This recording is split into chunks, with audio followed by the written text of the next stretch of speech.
Karena jujur saya takut jenengan ini mengetahui olah gerak di dalam. Itu lillahi ta'ala, ini Lurah Ansori yang bilang seperti itu ke saya. Dalam tanda kurung Gus itu Gus Samsudin itu? Iya, Gus Samsudin itu. Ya, assalamualaikum warahmatullahi wabarakatuh. Di video kali ini saya sudah berada dengan Mas Ian. Nah, Mas Ian ini adalah mantan santrinya Samsudin. Sudah lama Mas Ian? Lumayan, selama 7 bulan ditambah 1 bulan lagi di Candromowo. Setelah itu kembali, ternyata sudah istilahnya tidak dipakai lagi, makanya kabur langsung aja. Daripada dikeluarkan, mending keluar sendiri. Kalau saya itu. Berarti nggak dikeluarkan ya Mas? Nggak ada kata dikeluarkan waktu itu. Malah justru Gus Samsudin sendiri nyuruh saya itu di pembangunan waktu pondok yang baru itu malam. Jadi waktu itu saya disuruh ke Tegal sama beliau, saya nggak mau, saya pilih keluar aja saya mengundurkan diri. Karena saya udah merasa satu nggak nyaman, kedua banyak penghasut, karena itu tadi saya nggak mau berniat membohongi orang, itu nggak mau saya. Dan rata-rata selama saya di sana, ya alhamdulillah pasien-pasien pun kebanyakan ya itu tadi, saya ngomong apa adanya, real, nggak mau saya tambahi dan nggak mau saya kurangin. Malah di sana saya semakin lama semakin dapat fitnahan di situ. Oh, itu kalau menurut jenengan nyantri di situ selama 7 bulan. Nah, untuk yang Anda ketahui ini Mas Ian tentang trik-triknya ini, itu apakah benar atau tidak itu? Kalau masalah trik, alhamdulillah sebagian saya tahu, cuman ya nggak semualah saya bongkar di sini, ya kan? Iya, betul. Cuman yang saya sayangkan di situ tuh dipanggil seorang ustadz, harusnya bisa ngaji semua. Tapi ternyata yang dipanggil ustadz tuh sebagian nggak bisa ngaji, kan itu sudah keluar dari jalur, nah, gitu loh. Yang pertama itu, terus yang kedua minyak yang dipakai untuk pemageran harusnya itu didoain dulu. Kalau di luar ya, kayak di pondok pesantren saya yang dulu, di padepokan saya yang sebelumnya, itu minyak itu harusnya didoain dulu. Nah, di sini enggak ada. Enggak ada. Dapat dari paketan, dari kardus saya yang bongkar, saya yang masukkan ke lemari. Kapan terus didoainnya? Terus fungsinya untuk apa? Kalau enggak didoain kan hanya hiasan, ya kan? Nah, itu real ya Mas? Real, di situ real, saya tahu sendiri. Ya? Saya tahu sendiri itu. Dan saya sendiri yang masukkan, ambil dari kardus, saya masukkan ke dalam lemari, hari itu saya sendiri gitu. Waktu itu zaman masih Pak Lurah yang almarhum Pak Lurah Ansori hari itu. Memang kebetulan di padepokan ini saya kebagian kelistrikan juga, betulkan listrik, apa-apa itu alhamdulillah saya di situ. Tapi ya juga kadang kalau siang kalau saya nggak capek ya ikut meruqyah kan gitu. Ada gitu saya kok. Berarti sampean sempat ikut sebagai pelaku ruqyahnya juga ya berarti? Ikut ruqyah. Dan selama ruqyah pun yang saya temui itu ya itu aneh-aneh lah di situ. Ada yang tiba-tiba kesurupan. Cuman kalau yang saya nilai, kalau memang manusia itu kesurupan, itu memang mungkin dia ada hal negatif dalam tubuhnya. Tapi kalau santrinya yang kesurupan, nah di situ banyak tanda kutipnya. Perlu dipertanyakan. Nah itu banyak tanda kutipnya gitu lah. Karena saya sendiri pernah sempat itu, saya tidak usah menyebutkan namanya ya, salah satu santri itu kesurupan, saya yang pegang, saya injak kakinya hari itu. Dan setelah saya injak itu dia merasakan kesakitan. Nah harusnya kalau saya yang kesurupan tidak merasa kesakitan. Itulah. Iya, masuk akal. Ya, di situ makanya saya di sini kenapa mau membongkar, karena saya sendiri dibilang korban ya korban tidak ada tanggung jawab dari pihak sana. Selama saya di Candromowo, saya dibuang ke Candromowo selama 41 hari, tapi saya jalani 47 hari. Nah di situ tuh harusnya pihak padepokan ngirim saya ke sana, itu ada pertanggungjawaban dari padepokan, ternyata tidak ada.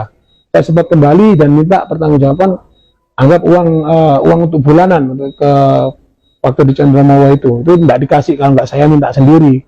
Datang lagi ya dilepas pas total. Nah kan berarti nggak ada tanggung jawabnya gitu ya. Menurut rumor-rumor yang ada ya, bahwasanya Kang Samsudin ini pernah mondok di Candromowo. Benar. Iya itu bukan mondok, hanya tabarukan istilahnya. Bukan mondok mempelajari kitab-kitab atau ngaji gitu. Hanya tabarukan di sana ke Abayai. Setelah itu beberapa bulan, entah 3 bulan atau berapa itu saya lupa.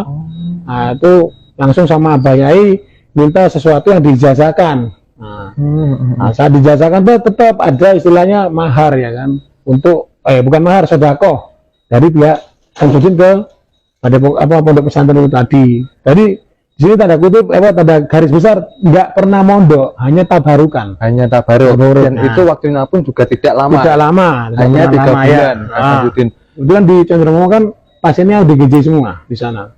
Jadi kita ini mantau terus mengarahkan dari makan, terus pekerjaan sampai yang lain kita mengarahkan gitu selama di Condromo gitu. Oh, pesantren tapi basicnya di Ya, pengobatan ODGJ. ODGJ di Condromo itu. Jadi ya itulah, saya setelah dibuang ke sana ternyata kembali bukan seperti biasanya. Karena apa? Siapapun santri yang dibuang ke Condromo itu berarti yang paling bandel istilahnya. Nah, tingkatannya udah paling bandel nih ceritanya. Dari padepokannya ke Iya. Samsudin. Karena Itu. dibuang ke Condromo. Ke Condromo itu. Nah, kemarin kan kok saya tuh merasa gini, kok saya kembali kok nggak dihiraukan gitu loh. Yang pertama, akhirnya saya pamit sama beliaunya sendiri. Saya izin pamit pun nggak dikasih awalnya, malah disuruh pindah ke pembangunan. Nah, di pembangunan itu saya memang dapat gaji, dijanjikan beliau ini dapat gaji, cuman saya nggak mau. Saya milih mengundurkan diri, langsung lanjut ke Bali saya kemarin itu. Lanjut perjalanan lagi ke Bali gitu. Nah, selain itu dari kontroversi yang ada ya, ini udah Ya. banyak yang bahwasanya Kang Samsudin ini mengandung unsur penipuan-penipuan itu, trik-trik seperti yang dibuat Ya. sulap merah. Itu Memang- seperti apa penjelasan? Memang dari- ada sebabnya. Dulu sempat saya menemukan satu botol cairan yang intinya cairan itu kalau kita taruh di telapak tangan ini kita gosokkan ini keluar asap. Itu ada, saya pernah menemukan. Entah siapa yang membuang saya nggak tahu, yang jelas saya menemukan. Terus saya praktekkan di situ, saya taruh di tangan, saya gosok, saya tunjukkan sama beberapa santri, 2 atau 3 santri hari itu saya tunjukkan, kok keluar asap, ini apa? Nah, saya tanya, saya masih bodoh hari itu, ini apa gitu loh. Nah, di situ satu. Terus yang kedua, waktu itu penanganan khusus istilahnya, itu hanya santri-santri tertentu yang boleh masuk. Nah, di situ juga itu tangan ini ditempelkan ke kepala sang pasien, keluar itu asap. keluar asap. Nah, itu. Yang pertama trik-triknya apa ya, istilahnya trik sulap memang gitu loh. Nggak memang- real, iya memang real trik sulap ya itu. Trik sulap. Dan yang saya ketahui selama di situ Amit Sewu, kerisnya itu rata-rata cuma segini aja, nggak pernah dapet yang segini. Nah itu loh. Dan bentuknya pun cuma itu aja gitu. Ada beberapa bentuk lah, entah 7 atau 8. Setiap penarikan mesti itu aja bentuknya. Nah di situ yang menaruh saya curiga, loh kok ini, kok hanya ini bentuknya gitu loh. Kok nggak pindah ganti kayak contoh dari keris marmesem umpamanya, terus ke Nogososo, nggak, ini enggak, bentuknya ya itu aja. Ada yang bentuk kayak ular lurus, terus ada yang bentuk kayak naga posisi dia itu terbuka mulutnya, ada lagi yang bentuk cuman ular, nah, gitu. Hanya itu aja, nggak ada yang lain gitu loh. Apa lebih besar bentuknya nggak ada. Rata-rata setelunjuk jari ini loh. Itu yang saya ketahui, terus saya tanda tanya, kok bentuknya ini terus gitu loh. Itu kemarin itu. Itu yang bikin janggal. Iya. Soal trik keluar asap itu gimana? Itu triknya seperti apa? Kalau saya dulu kalau kok bisa bilang tahu kalau itu trik? karena gini, selama di sini saya juga nggak bodoh. Mbah Google juga kan canggih, lebih canggih dari dukun. Waktu dan Mbah Google ini saya cari di situ. Oh, ini antara campuran satu zat kimia sama zat kimia, kalau dijadikan satu itu keluar asap. Nah, di situ saya tahunya gitu loh. Nah, itu pun ada Buktinya ada. kalau buktinya udah Pernah dapetin? ya itu pernah satu botol saya dapat, itu kan saya gosok di tangan itu keluar asap itu. Oh, pernah Ya, buat mainan jenengan ya itu ya? pernah sebuat mainan, baunya pun Oh. kayak semacam cairan amoniak lah baunya itu. Tuh, yang pertama itu saya tahu. Terus yang kedua, kenapa kok dari awal saya masuk ke situ memang sambutannya baik dari beliaunya dan yang lain baik, alhamdulillah. Saya tidak ada dendam di sini. Cuman di sini saya menguak kebenarannya, keasliannya di sini. Kenapa dipanggil Ustadz kok nggak bisa ngaji? Harusnya dengan julukan Ustadz itu harus bisa ngaji. Nah ini masih belajar, sama-sama belajar. Waktu itu kami sama-sama santri yang lain ini di atas itu ada 6 orang yang bisa ngaji Al-Quran. Sementara yang jumlahnya puluhan ini, ada yang 20 kalau nggak salah itu masih belajar alif batak saji. Begitu kok dipanggil Ustadz gitu loh. Anehnya di situ gitu. Pak Lurah itu dulu waktu almarhum itu bilang sama saya, memberi kesaksian setelah saya di Condromo. Beliau meminta maaf hari itu. Kang, saya minta maaf sebesar-besarnya, tetap anggap seduluran. Loh kenapa Pak Lurah? Saya bilang. Hari itu sebelum beliau meninggal, 1 hari sebelum beliau meninggal, terjadi kecelakaan itu, beliau ngomong, otak dalang pengiriman jenengan ke Condromo itu saya. dan saya yang bilang ke Gusnya.